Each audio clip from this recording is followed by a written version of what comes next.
Assalamualaikum warahmatullahi wabarakatuh. Selamat siang anak-anak. Bagaimana kabar kalian hari ini? Semoga kita selalu diberi kesehatan dan keselamatan oleh Allah Subhanahu wa taala. Amin amin ya robbal alamin. Sebelum memulai pembelajaran hari ini, alangkah baiknya kita berdoa terlebih dahulu agar proses pembelajaran kita pada siang hari ini diberi kelancaran oleh Allah Subhanahu wa taala. Berdoa mulai. Berdoa selesai. Pada pertemuan sebelumnya kita kan sudah mempelajari tentang alat-alat peredaran darah. Jadi apa saja sih alat-alat peredaran darah itu? Nah, alat-alat peredaran darah itu ada jantung dan pembuluh darah. Yang mana kemarin seperti yang Ibu jelaskan bahwa jantung itu berfungsi sebagai alat pemompa darah, sedangkan pembuluh darah itu berfungsi untuk mengalirkan darah ke seluruh tubuh. Setelah mempelajari tentang alat-alat peredaran darah, maka pada pertemuan kali ini kita akan mempelajari tentang proses peredaran darah pada manusia. Anak-anak, sekarang kalian perhatikan slide yang telah Ibu sediakan. Apakah kalian tahu bagaimana proses peredaran darah pada manusia? Jadi, proses peredaran darah pada manusia itu melalui dua proses, yaitu melalui proses peredaran darah kecil dan proses peredaran darah besar. Nah, bagaimana sih proses peredaran darah kecil dan proses peredaran darah besar?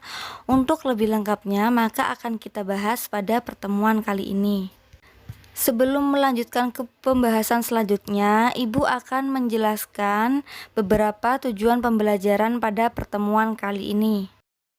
Tujuan pembelajaran pada pertemuan kali ini, siswa mampu menyebutkan jenis-jenis peredaran darah, siswa mampu menjelaskan proses peredaran darah kecil, siswa mampu menjelaskan proses peredaran darah besar, dan siswa mampu membuat gambar tentang proses peredaran darah kecil dan proses peredaran darah besar. Adapun kompetensi inti dan kompetensi dasar pada proses pembelajaran kali ini. Kita mulai pembahasan tentang jenis-jenis peredaran darah. Jadi jenis-jenis peredaran darah ini ada beberapa.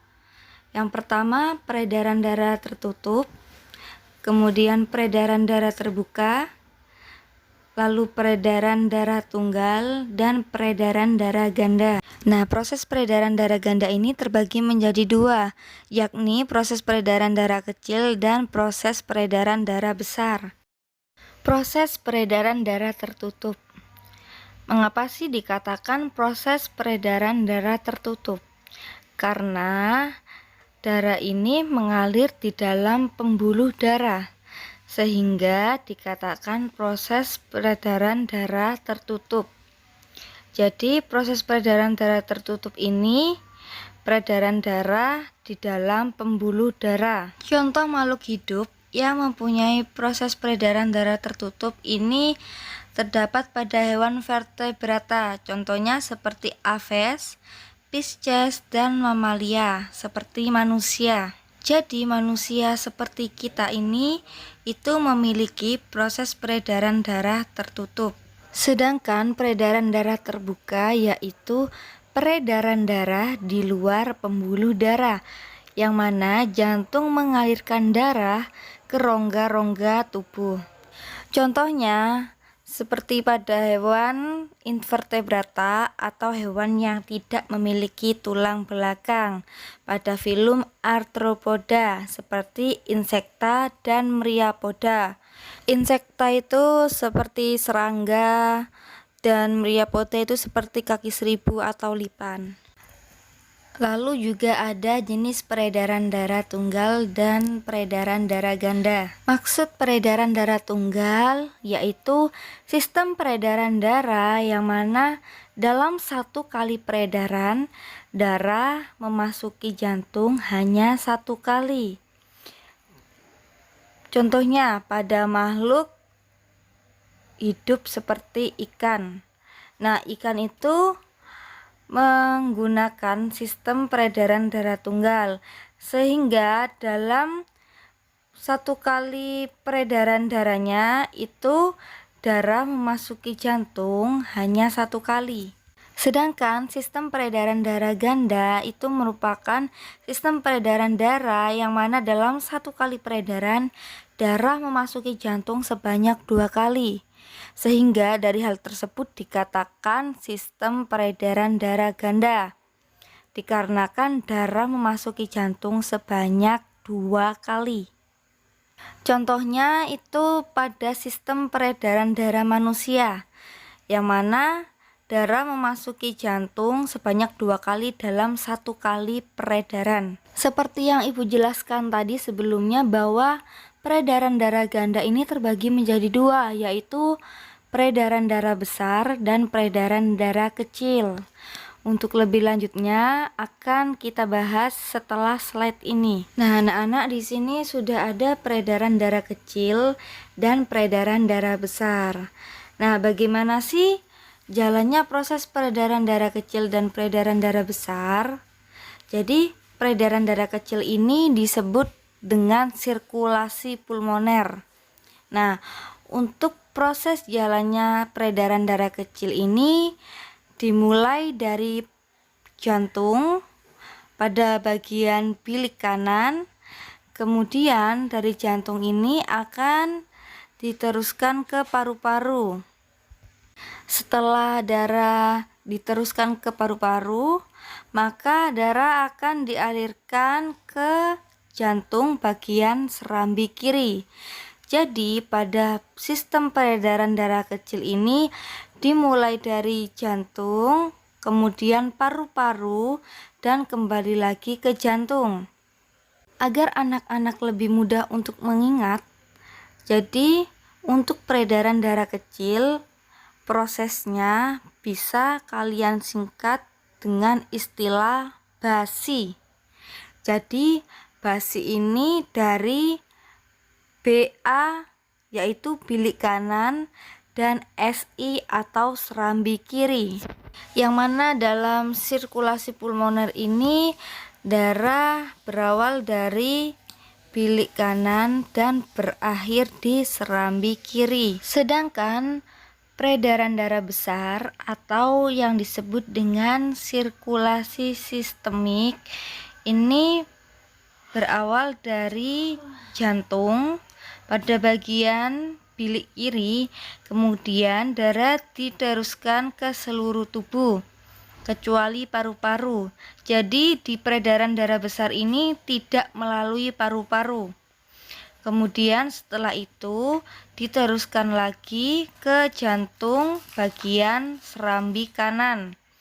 Nah, untuk menyingkat proses peredaran darah besar agar kalian lebih bisa mengingatnya, bisa kalian istilahkan dengan BISA.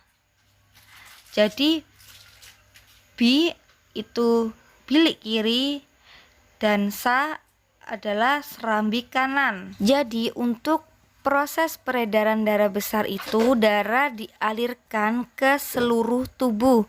Sedangkan untuk proses peredaran darah kecil ini darah dialirkan melewati paru-paru. Jadi anak-anak, ini merupakan gambar mengenai jalannya proses peredaran darah. Di gambar tersebut terdapat perbedaan warna, yaitu ada yang berwarna merah dan ada yang berwarna biru. Mengapa itu kok berwarna merah dan berwarna biru? Karena yang berwarna merah ini merupakan pembuluh darah yang mengangkut oksigen atau O2. Sedangkan yang berwarna biru itu merupakan pembuluh darah yang banyak mengandung karbon dioksida atau CO2. Untuk jalannya proses peredaran darah itu dimulai dari serambi kiri. Nah, dari serambi kiri tersebut atau yang disebut dengan atrium kiri, kemudian darah dialirkan ke ventrikel kiri atau yang disebut dengan bilik kiri. Setelah darah dialirkan dari ventrikel kiri, kemudian darah diteruskan atau dialirkan melalui aorta. Nah, melalui aorta ini kemudian darah dialirkan ke seluruh bagian tubuh atau ke seluruh sel-sel tubuh. Nah, setelah darah dialirkan ke seluruh sel-sel tubuh, maka akan berhubungan dengan pembuluh darah vena. Nah, pembuluh darah vena ini menuju ke jantung, sehingga pembuluh darah vena ini juga disebut dengan pembuluh balik. Pembuluh darah vena ini banyak membawa karbon dioksida atau CO2, sehingga dia berbeda dengan aorta tadi. Kalau aorta itu membawa darah yang banyak kaya akan oksigen atau O2. Nah, vena cava ini terbagi atas vena cava superior dan vena cava inferior. Jadi vena cava superior ini berada di bagian atas tubuh, sedangkan vena cava inferior ini berada di bagian bawah tubuh. Setelah darah yang berasal dari vena cava inferior dan superior itu diteruskan ke serambi kanan atau atrium kanan. Setelah memasuki serambi kanan, maka akan dimasukkan ke bilik kanan atau ventrikel kanan. Selanjutnya darah dialirkan menuju ke paru-paru melalui arteri pulmonalis. Nah, di dalam paru-paru ini darah yang mengandung CO2 itu ditukar dengan O2 atau oksigen yang didapatkan dari proses pernafasan, sehingga di dalam paru-paru darah ini mengalami proses oksigenisasi. Setelah darah dapat banyak O2 atau oksigen, maka darah dari paru-paru akan masuk lagi melalui vena pulmonalis dan diteruskan lagi ke jantung pada bagian serambi kiri atau atrium kiri pada jantung. Sehingga dari hal ini dapat diketahui seperti yang dijelaskan tadi bahwa dalam satu kali peredaran itu darah memasuki jantung sebanyak 2 kali. Sehingga sistem peredaran darah manusia ini dikatakan sistem peredaran darah ganda. Setelah anak-anak mempelajari materi yang sudah Ibu terangkan tadi mengenai proses peredaran darah, sekarang silakan anak-anak kerjakan tugas ini. Tugasnya gambarlah proses peredaran darah kecil dan proses peredaran darah besar.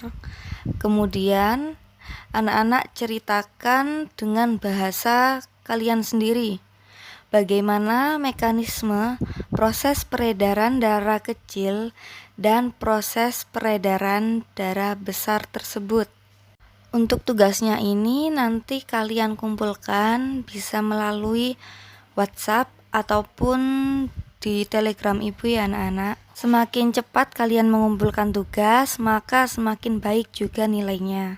Untuk gambar proses peredaran darah besar dan proses peredaran darah kecil ini boleh diwarnai atau tidak. Jadi semakin kreatif kalian untuk menggambar, maka nilainya tentunya juga semakin baik. Alhamdulillah, materi untuk pertemuan kali ini sudah tersampaikan semuanya. Apabila anak-anak masih ada yang belum mengerti atau perlu ditanyakan lagi, bisa ditanyakan di kolom komentar atau juga bisa chat Ibu lewat WA atau diskusi di grup Telegram yang sudah disediakan. Semoga ilmu yang Ibu sampaikan hari ini bisa lebih memudahkan kalian dalam memahami materi dan tentunya semoga dapat bermanfaat dan barokah. Tetap semangat belajar dan jaga kesehatan ya anak-anak. Dan jangan lupa untuk selalu memperbanyak membaca referensi-referensi yang dapat membantu kalian dalam memahami pembelajaran biologi serta dapat menambah wawasan kalian. Sebelum menutup pembelajaran hari ini, alangkah baiknya kita berdoa terlebih dahulu agar proses pembelajaran kita diberi manfaat dan barokah oleh Allah Subhanahu wa taala. Berdoa mulai. Berdoa selesai. Terima kasih banyak anak-anak atas segala perhatiannya. Apabila ibu ada salah kata atau perbuatan, ibu mohon maaf sebesar-besarnya. Saya akhiri, wabillahi taufiq wa hidayah. Wassalamualaikum warahmatullahi wabarakatuh.